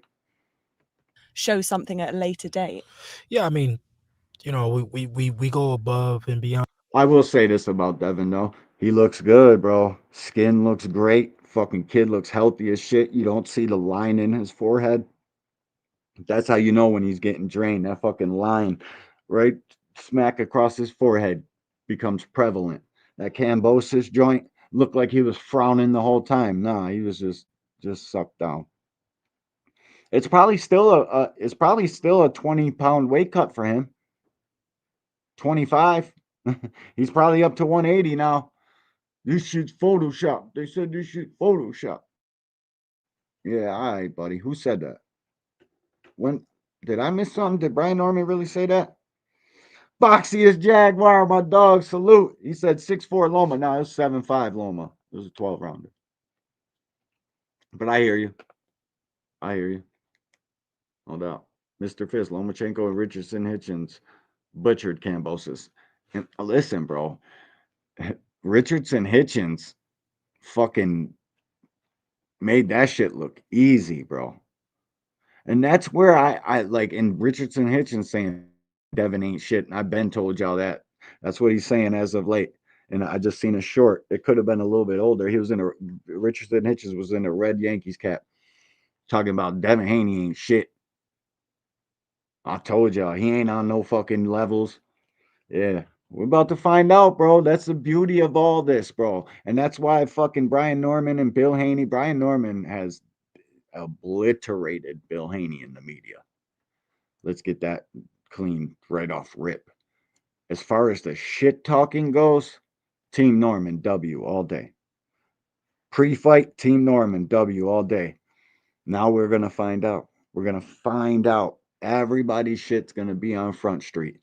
I'm happy as hell that they're gonna fight early in the morning. That's another factor to this shit. Going over there, getting acclimated, you're fighting it early as fuck in the morning. Like they got to get up at like 2 a.m. type shit, fucking 3 a.m. That's another factor, man. I can't wait, bro. It's been a minute since we had one of these. Fight card like this, fight we're looking forward to like this. Been a minute. When was the last one? What was the last fight we were looking forward to like this? Every Boots fight I look forward to. Every Tank fight I look forward to. Every David Benavidez fight I look forward to. Devin Haney too. Shakur Stevenson, but not that. No, there's Zepeda. Shakur Zepeda was probably the last one of these. Because everybody had their questions and shit got answered or not answered. You know what I mean? Yeah, so this is like that. This is that. I can't wait, man. Saturday gonna be the shit. To make sure the testing is in place for months and months, and that's a fact. Then the most stringent part of the year. Stringent. The last card. How was that? The mega card Turkey had. Bivol Bivol Better Be joint too. That joint, I don't think the fights were good on that joint. And make no mistake, regardless to if I like the fights or talk shit about Turkey, I want every card to be fantastic. It's the only reason I'm fucking here, bro. I love to see high level good boxing, good fighting. I'm more of I like the violence, so that's why pure boxers. Y'all probably think I'm biased. I don't care. Probably am a little bit. But when a guy really can box, he gets his credit, and I would pick boxing over everything because the boxer, the slick, fucking crafty, pure boxer that can fight a little bit will always outbox the puncher if they're truly that, if they're the fucking shit, if they're the guy they say they are, if they're like Floyd, the boxer always win that shit. Floyd Mayweather was a different fucking breed, bro. And that's like I wouldn't even try to like mimic Floyd if I was a fighter. That's why I don't understand these guys want to try to be like Floyd. It's fucking them shoes are colossal. Them trying to chase Floyd is fucking foolish. You'll never live up to it. Never. Just chase you. Chase your greatness. Go set your fucking trail. Devin Haney pulls this one off. I got to be real about the shit. If he goes out there and wins in any fucking fashion, you got to have a different conversation about him when it's all said and done. You really do. I can't fucking hate on that. The kid, he's doing his shit, bro. He's making the fucking championship level fights, whether we say they're cherry picks or they were tailor made. He's still in them. He's still here, bro. And Bill Haney has done a great fucking job as a manager. You've got to give them flowers. You've got to. I mean, Bill Haney's done such a great job. We see the fucking carbon copies all over the place. But it's being out here talking crazy like that. It's a fine line, man. It's a very fine line. Come out here talking crazy and get embarrassed in a fight you shouldn't have. You know what I mean? That shit always don't end well. But I really can't wait for this shit. I really can't wait, bro. Oh shit. Stringent, yeah, testing possible. Boxing hacker. Watch this dumb shit he's probably talking about. But salute to my dog with the 5 in the fucking cash or super chat. First Canelo Crawford. Now this stack card, shouts out to Turkey for having the 2 best cards of the year. B Norm good, but Dev gonna cook. And yeah, wait a minute. Canelo Crawford. I'm fucking talking about when's the last time we were psyched up about it. What the fuck was I talking about? I should have said that shit. Like, what? Canelo Crawford was that, but I don't know, man. This fight's pretty big because it means a lot on YouTube talking shit. It means it's a big card, bro. This fight though, this fight's fucking big, bro. Devin definitely matters in the sport of boxing. We can't act like he don't, because we wouldn't all be, whether you love him or hate him, you're still here watching this fight and caring about this fight. So you got to give the kid some fucking credit, man. I just have to. They made this fight. They're here regardless, because I thought they would pull out. I thought by now he would have had a hand injury, stomach bug, Floyd Schofield type shit, fucking Dubois type shit. Team pulling him out of the fight just so he can go and fight this fight to get more money type shit. Ain't none of that, bro. He's here. They did their shit, bro. Shout out to the Haneys for making this fight win, lose, or draw, bro. D1, can you time out Boxing Hacker for 5 minutes? 2 cent, you can. Let me see. You probably can. Yeah, 2 cent, you can. I'm pretty sure you can. I look out for my homies, my fellow content creators. I think you got a big wrench, Jay. Let me see. I don't know why it won't let me fucking click onto my own live. Oh. This is crazy work, dog. They won't let me into my own live. What is going on? Oh, there it is. Damn, dog. Oh shit.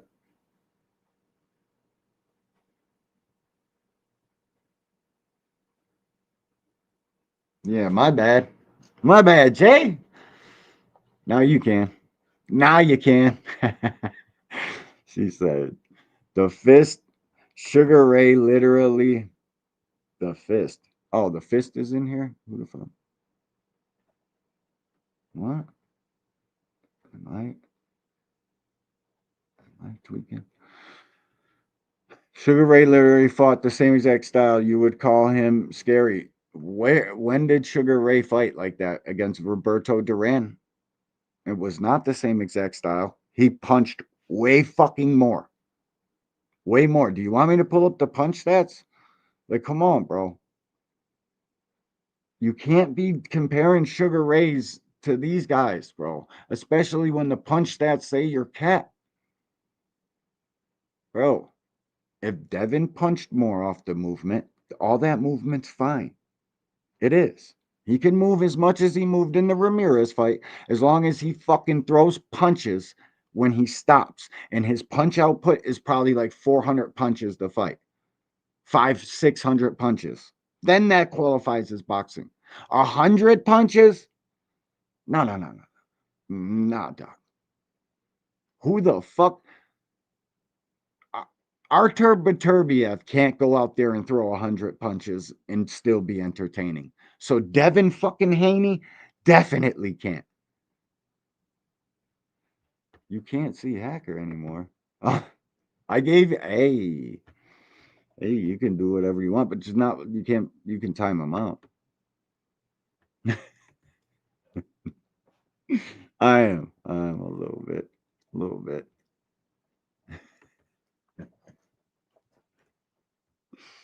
Nah, bro. Listen, bro, you can move. Lateral movement is a part of boxing. As long as you punch off of it and make it look like something and not just look like fucking you're trying to get away from the fight. If you're throwing 3 times the amount of punches, that's fine. Move all you want. Run them into shots all you want. As long as at the end of all that movement, there's an exciting fucking knockout in round 8. All that movement, straight, dog. It is.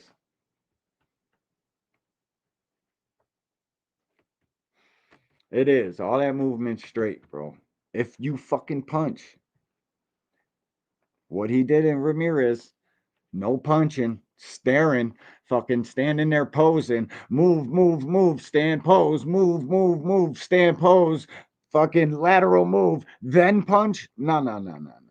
All that movement then turns into wasting time.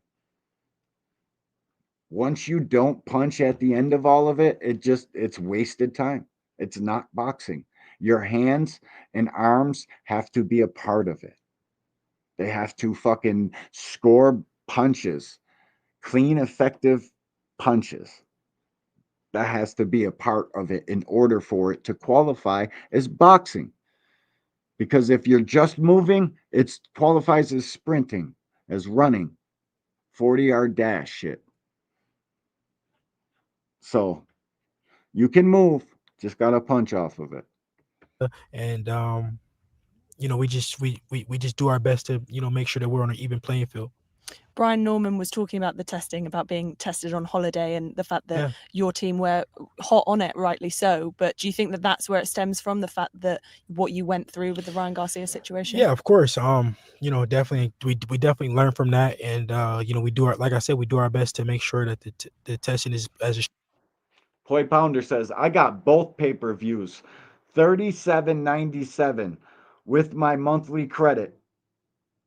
If I did it earlier, I would have got 3 pay-per-views for $45. I'm not complaining. Me neither, dog. Because then I don't have to fucking pay for these things. It's just way better, bro. I'm not mad about the $45. That's the only thing these people have done that I'm like, all right, that's halfway decent. Because it beats fucking paying 80 or 60, however much their fucking lying asses charge for their pay-per-views. It beats that. if Amazon had a pay-per-view ticket, I would buy theirs too. I would buy their monthly subscription, even though they only put fucking 5 fights on last year. I would still pay 12 months, $45 a month for the PBC. They should do that shit themselves. See, I would, if with this new boxing league coming in, if I'm the PBC, I make my own boxing league on my own app like fucking ProBox did, and I put on the best fucking fights and really start kicking streaming's ass and come back with some real fucking dope boxing and fight only my guys in my league. That's what I would do if I'm these promotional companies. Golden Boy, I'd form my own league when Dana comes in. I would try to fucking implement my own shit too. Fuck that. And just PBC would run it if they would just put on more consistent bouts, bro. This fucking $90 for Pitbull fucking Roach. I don't know, bro. That should be free with your Amazon subscription. You guys haven't given us nothing. There's been no cards with no fights, none of this year. What, 3 fucking cards in the beginning of the year and then none cancellations? Like, bro, I don't understand how they're charging us for that. I really don't. I'm gonna support it. I have to, because I make money off making fucking videos and going live talking about boxing. I feel like I have to do that at least. That's bare minimal. I have to at least buy these pay-per-views. So I'm saying PBC, I'm willing to buy way more pay-per-views. You just got to give us more fucking fights. And I'm not happy about a Pitbull Roach fucking $90. I'm not. That's a bit steep. Lower that shit a little bit.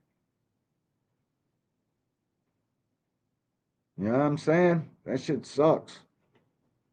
Stream as possible. And even me, I'm being tested year round. I'm not only being tested, when I have a fight schedule. I'm being tested, randomly, when I'm on vacation, when I'm here, when I'm there. They're hitting me up to come test me.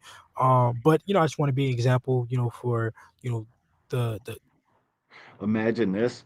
Fucking Conti croaks. Devin Haney pops hot for fucking clear. Because you didn't put it in the right side of the belly button at the right time. That would be crazy. And if I'm Brian Norman Jr., and you know how he turned down the food and shit, that's what I'd be doing too. I ain't eating nothing from nobody at all. The fighters that coming up, and I want to make clean up boxing and make sure that everybody's on the even playing field as best as I can. Talking about confidence, you're taking on Brian Norman, who says he has bricks in his hands. Do you think you've wanted an opponent or picked an opponent like this to prove that your confidence is back and that you are ready to take on big hitters? Yeah, I mean, this is just the type of fighter that I am. I want to fight the best fighters in the world. I want to test myself, and I want to show how good I really am. And they said a lot. See, when they say that, I don't know if he wants to fight every single top fighter. They want to fight every single top fighter for the right price. You know what I mean? The money's got to be right. Then I'll fight anybody. Just got to put that in there. A lot of things, and they said that Brian Norman has these things that that can beat me, and I want to show that he doesn't. So he's the best guy at 147 for now, and that's why I want to fight him. I want to be the man of the division like I once was. All right, so do we look at Conor Benn? Do we got to put him in the 47 rankings?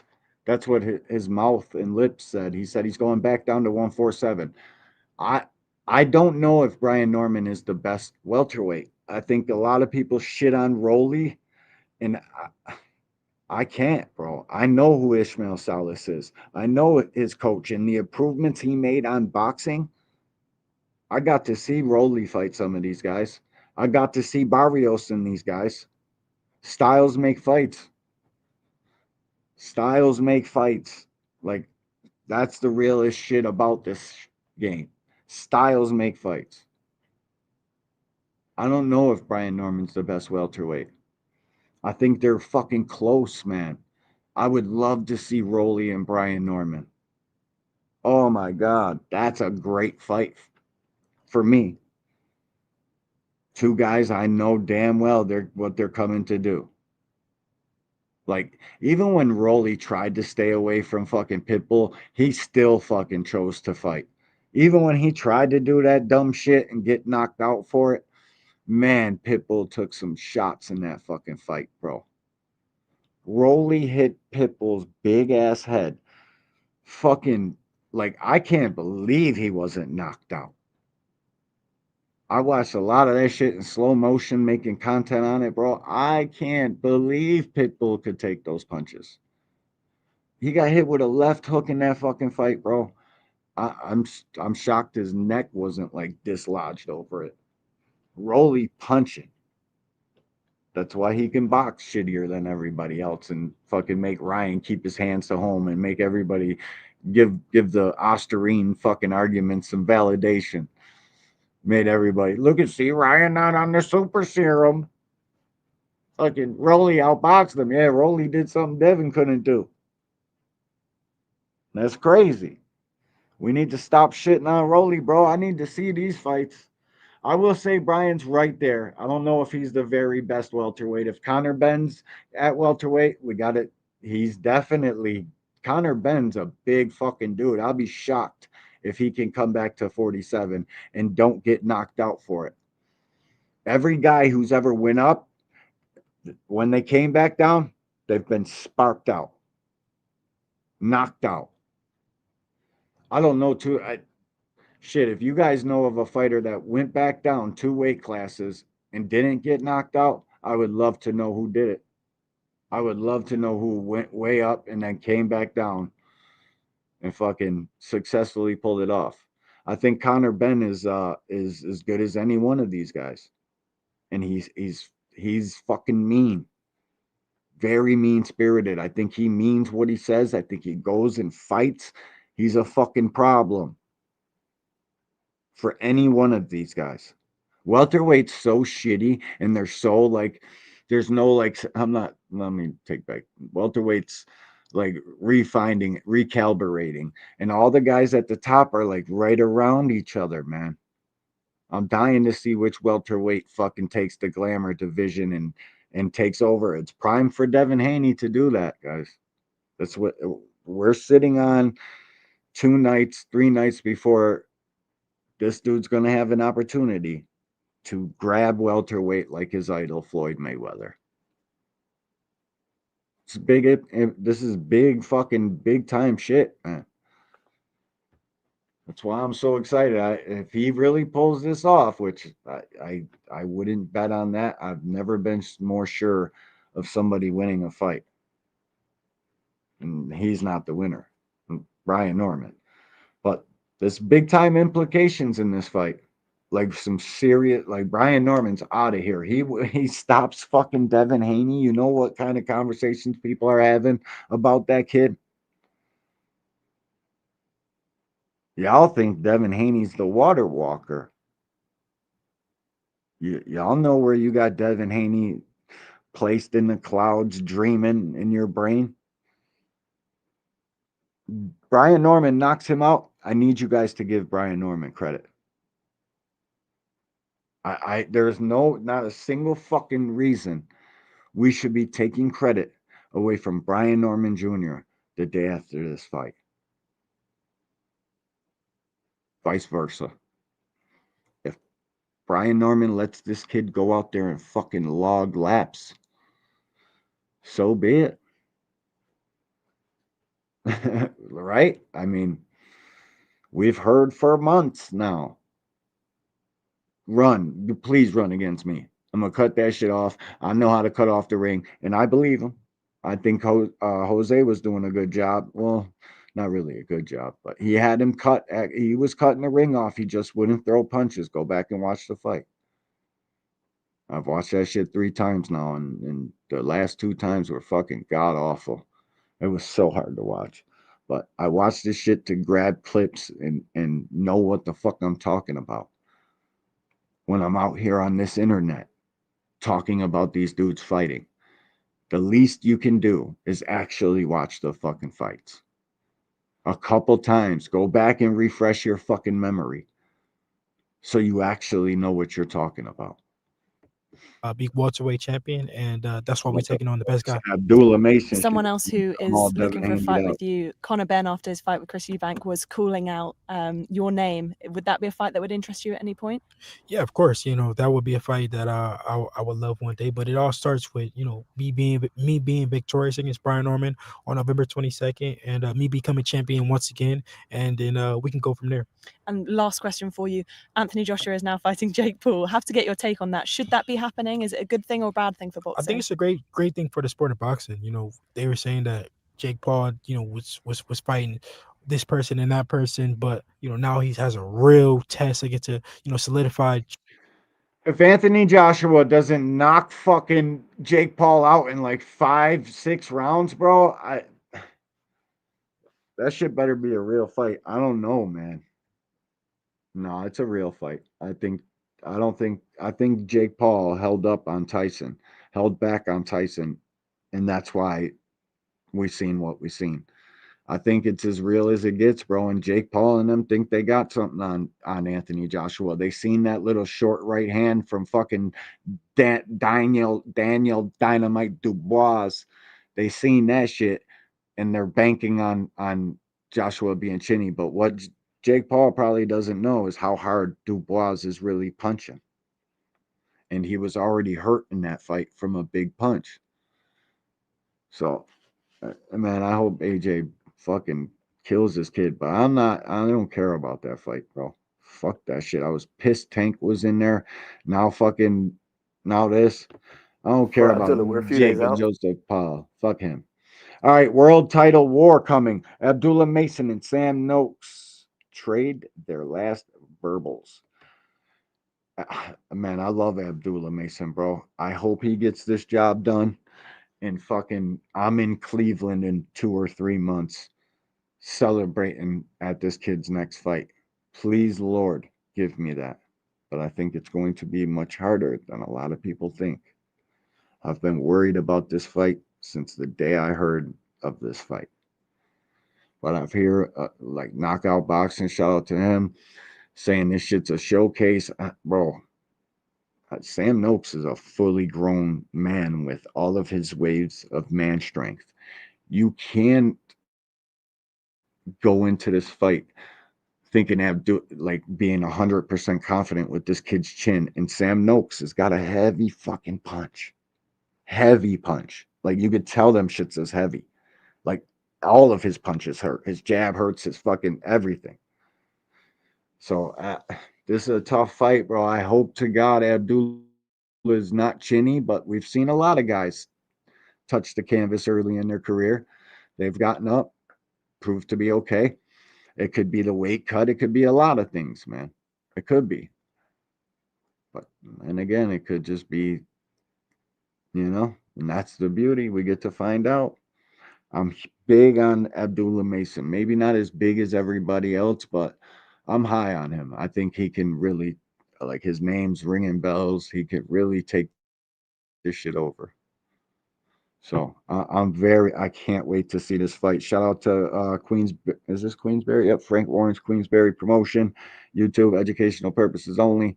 You know the drill. From Fight Night, how are you? I'm great. Can't wait to fight night.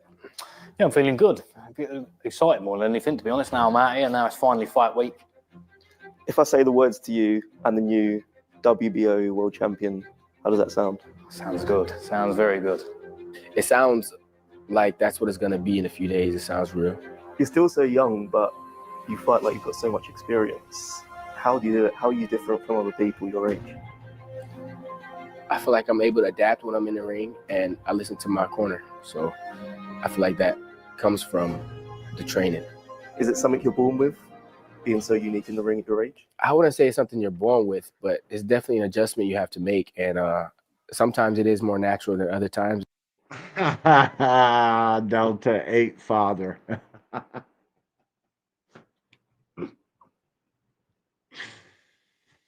Then I feel like That's I do have funny the shit. actual skill set that's within me and has been built within me as well, you know, from my father and my brothers. You were known as the future, but after Saturday, are you a star of now? Yeah, I believe today I'm a star of now, and Saturday is going to be a first step towards everybody else seeing We'll that be as well. meeting there, my So boy. with me being, He gets a homecoming fight. You're in Cleveland, Lee. Salute to Cleveland. I'll be there, bro. That shit's an hour, 2 hours from my house, bro. I'll be up in that bitch. I'll be sitting so close, I could smell them. Like, I'll buy them shits pre-sale immediate. I can't wait. I just think this is a tough fight for him, man, and I think he's going to prove, and that's what this fight does. It proves what level he's on. Because this is, well, people don't even think this is a step-up fight. Because Abdullah's fast, man. He got skills, bro. Super skills. Very technical boxer, fucking. He makes this shit look pretty. Like, to me, that's what boxing's supposed to look like. Abdullah Mason. The way this kid fights and the amount of punches he's putting on you and the fucking setup and just everything about it. Does anybody know if Abdullah Mason is really left-handed? I've been dying to know this fucking answer, man. I can't really find it nowhere. People speculate. If he's really left-handed, he's a whole problem. He's probably the next face of boxing. I like Scooter Davis. I think Scooter is my candidate for the next true fucking face of boxing. I think he's going to take the world by storm, one knockout at a time. That kid's punching. His punches are so crisp. He's a vicious body attacker. He's fucking nasty. Scooter Davis is my dog, and he fights this Saturday too. So I don't know if that shit's on TV or not, and I can't believe Top Rank ain't got that on Tubi. That's bizarre if that shit's not on Tubi. If it is on Tubi, Scooter Davis to me is must-see TV. Send me the commercial, Big Dre. Noakes has nothing for Mason. We're going to see, Jay. As far as skills go, he don't. But just, he's a fucking relentless fighter. And if he can take Mason's punch, we got a problem. Mason's got a problem. If he can take those shots, you're in for a fucking long night. I think Mason can knock anybody out. He's such a pinpoint accurate puncher. He's placing his punches. It's a big fucking difference. He can knock any man out. But Sam can take them shits. He's going to put some pain on Mason. And I don't know how long you can outbox and not get hit by those heavy fucking shots Sam Noakes has, especially if he's coming forward, relentless, not giving a fuck what Abdullah got going on. It can get out of hand. Trust me. I hope that don't happen, but that was my fear from the start of this fight. I said, okay, can fucking Sam take Abdullah's punches? And if he can, this shit's going to be a long night. It really is. Until Abdullah catches him. So this can go 3 different ways as far from my guesstimations. I think Abdullah can style on him, win decision. Abdullah can style on him 4 ways. Style on him, knock him out. Or it can go Sam fucking really gets in Abdullah's shit. And it's a close fight as long as it lasted. And Abdullah catch Sam and Sam can catch Abdullah. Because Sam's got heavy punches and we all seen the shit with Abdullah. That's the way this shit shakes out to me. I do think the most likely candidate is Abdullah fucking style on him and knock him out 8 through 10. It's going to go some rounds. Abdullah going to get some work in this fight. That's for sure. Shit, who knows? He could knock him out with the first fucking punch. That's the beauty of boxing, though. Could knock him out with the first. Let's see what they talking about, though. In the youngest world champion Saturday, it's going to be a long road to go from there. Your opponent, Abdullah Mason, they call him the future, but come Saturday, what do you think they'll be calling him? Probably still the future, isn't he? He's got time to go again. He's only 21, but he won't be the WBO champion. He's the man that's trying to stop you achieve Man, Noakes that is dream of yours. confident. What do you make of him? he's a great fighter, and he wouldn't be here if he wasn't. Do you know what I mean? Unfortunately, there's no easy world title fights, but listen, we've seen him. We're confident we're going to get the win. He's never fought 12-rounder.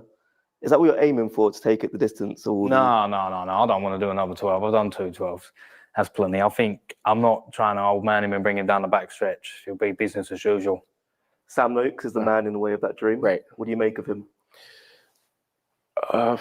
Another great opponent. Another great opponent. What do you think you have over him? Power and strength, I think. Obviously, he's a very good boxer and he's fast. I think never his greatest attribute, isn't it? But we'll see Saturday. He said a couple of things about you.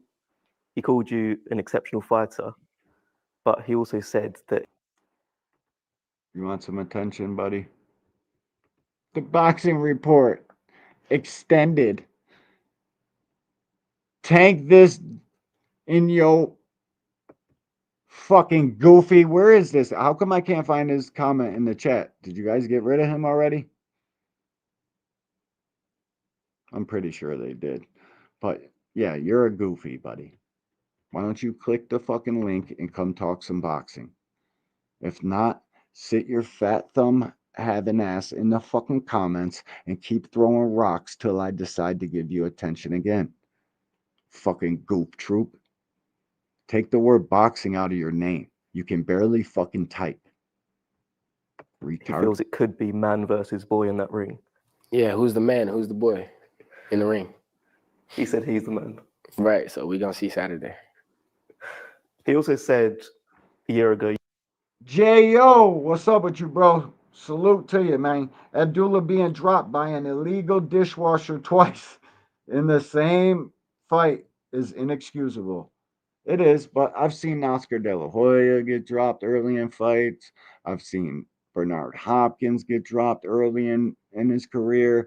I've seen, the list goes on. Fucking Sugar Ray. I've seen a lot of greats get dropped early in their career, man. But it's just weight cuts or fight inexperience. They've gone on to do great things, and we're going to find that out if it was in fact inexcusable. Because if that shit really means this kid's chinny, Sam probably catches him. But I don't think so. I think he's not chinny. I think that was I think that dude, that the illegal, here's what they leave out about the illegal dishwashers. They got fucking dense ass hands, big ass fucking mitts that are really striking shit.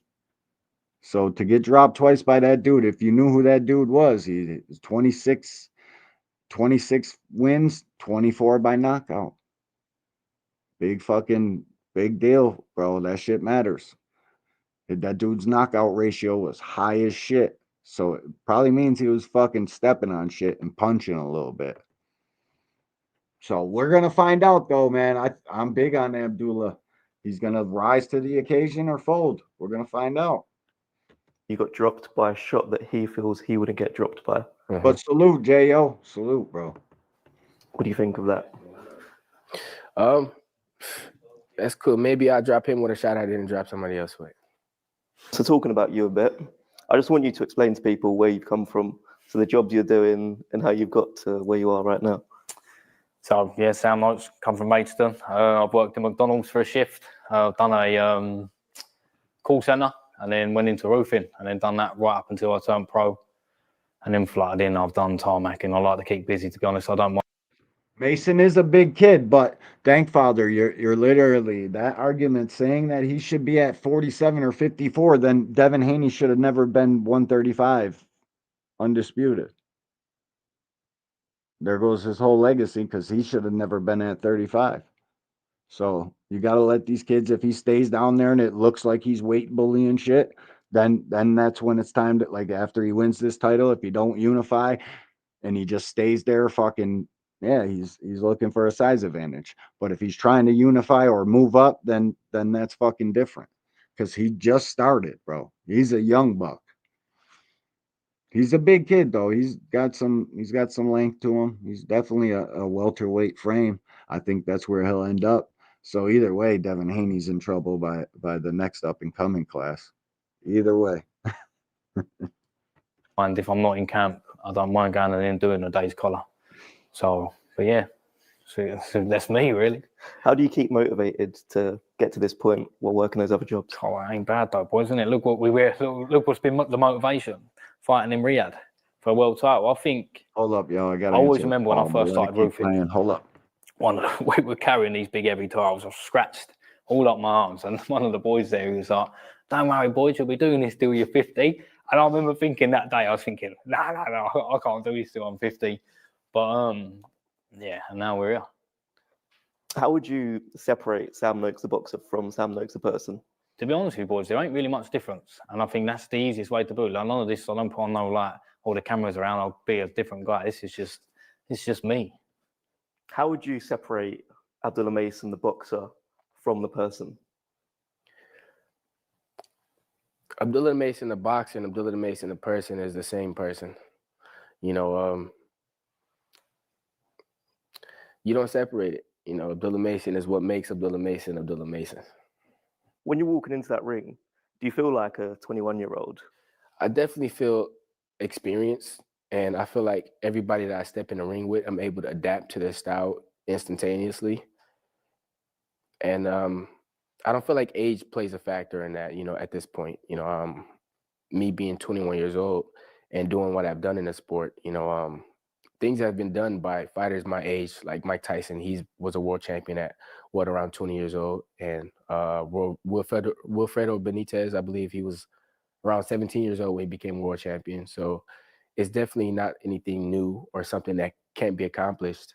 And it's just something that very few have accomplished. And for me to be one of the few, it shows you my skill set inside of the ring and the work that I put in.